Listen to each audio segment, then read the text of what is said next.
पहले जब उनकी सरकार थी उन्होंने कहा था कि देश की संपत्ति पर पहला अधिकार मुसलमानों का है। इसका मतलब ये संपत्ति इकट्ठी करके किसको बांटेंगे? जिनके ज्यादा बच्चे हैं उनको बांटेंगे। घुसपैठियों को बांटेंगे। मैं संक्षेप में आपको बता दूं, 17 कंप्लेंट्स हैं हमारी चार्ट में, 17।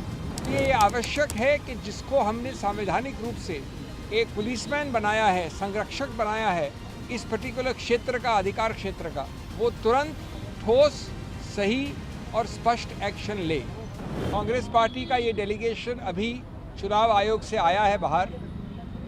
हम धन्यवाद करते हैं चुनाव आयोग का कि उन्होंने बहुत अल्प समय में हमें जल्दी से जल्दी मीटिंग और कंप्लेंट अपनी दोहराने और बताने के लिए व्यापक रूप से समय दिया। हम आशा और विश्वास करते हैं कि ठोस कदम जल्द से जल्द उठाए जाएंगे। मैं संक्षेप में आपको बता दूं, 17 कंप्लेंट्स हैं हमारी चार्ट में, 17। मैं सिर्फ 3 या 4 के बिंदु बताऊंगा आपको समय बचाने के लिए। सभी बहुत गंभीर हैं और सभी हमारे मूल सिद्धांत जो इस स्वतंत्र भारत के हैं उनका उल्लंघन करते हैं, उन पर आघात लगाती हैं। इसलिए ये आवश्यक है कि जिसको हमने संवैधानिक रूप से एक पुलिसमैन बनाया है, संरक्षक बनाया है इस पर्टिकुलर क्षेत्र का, अधिकार क्षेत्र का, वो तुरंत ठोस, सही और स्पष्ट एक्शन ले, क्योंकि ये हमारे संविधान के सभी आत्मा के जितने भी प्रावधान हैं उनके बारे में है। सबसे पहले है हमारी कंप्लेंट नंबर 17।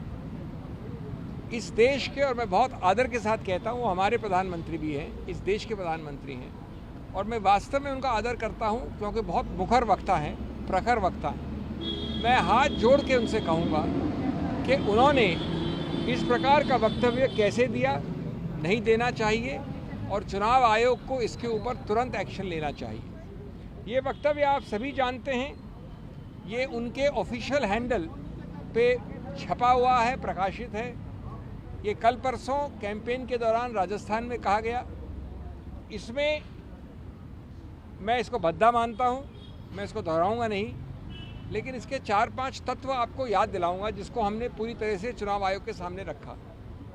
इसमें एक समुदाय एक धर्म का स्पष्ट नाम के साथ विवरण है, स्पष्ट नाम के साथ। नंबर 2, ये बड़े स्पष्ट रूप से कहा गया है कि वो समुदाय इस देश की अल्प रिसोर्सेज को हड़प सकता है, हड़प लेगा, कांग्रेस उनको दे देगी इस प्रकार के अल्प रिसोर्सेज, उस समुदाय, उस धर्म को। नंबर 3, उस समुदाय और उस धर्म को घुसपैठियों के साथ बराबर में जोड़ा गया है। ये बड़े स्पष्ट शब्द है, प्रकाशित शब्द हैं, आपके सब चैनल्स पे हैं, आपके सब प्रकाशनों में हैं। नंबर 4, ये कहा गया है कि इसका आघात भारत के हिंदू धर्म के कई जो बहुत स्थापित सिंबल्स हैं, मंगलसूत्र एक उदाहरण है, उस पर आघात हो सकता है। मैं वापस हाथ जोड़कर कहूँगा कि इतने बड़े ओहदे के चीफ एग्जीक्यूटिव इस देश के माननीय प्रधानमंत्री, हम सबके प्रधानमंत्री, उन्होंने सीधा उल्लंघन किया है, सीधा उल्लंघन किया है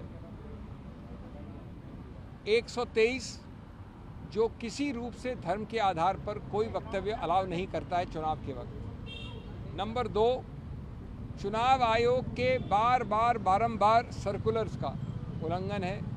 उसका आखिरी सर्कुलर 2024 का, वो भी ये कहता है कि किसी रूप से, परोक्ष हो या सीधा हो, आप धर्म के आधार पे ऐसा कोई आक्षेप या एक संकेतात्मक रूप से भी, या तो सीधा है, नहीं कर सकते। नंबर 3, उन्होंने भारतीय संविधान की अस्मिता पे आघात किया।